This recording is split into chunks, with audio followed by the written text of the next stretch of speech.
So here's how to download and play Monopoly Go on PC, laptop.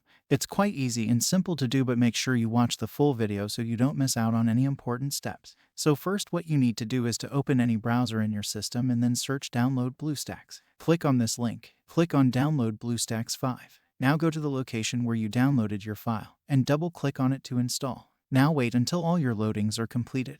BlueStacks screen will appear. Click on System Apps. Click on Play Store. Click on Sign In. The system will check and verify your information. Enter your email here. Click on Next. Enter your password. Click on Next. Click on Skip. Press on I agree. Then click on Accept. Now Play Store will open. Now you have to click on Yes, I am in. The next step you have to do is to go to the search bar and type Monopoly Go. Click on Install. The app is being installed. Click on Play. The app appears. After its loading is done, click on I agree. If you don't want to connect with your Facebook, click on Play as Guest. Once the intro is finished, click on Let's Go. Here's the city of the game. Choose a landmark. This is the Monopoly board. Select any one of the token. Click on Go to roll your dice. Keep playing like this till the game ends. So, in this way you can easily download and play Monopoly Go on PC, laptop.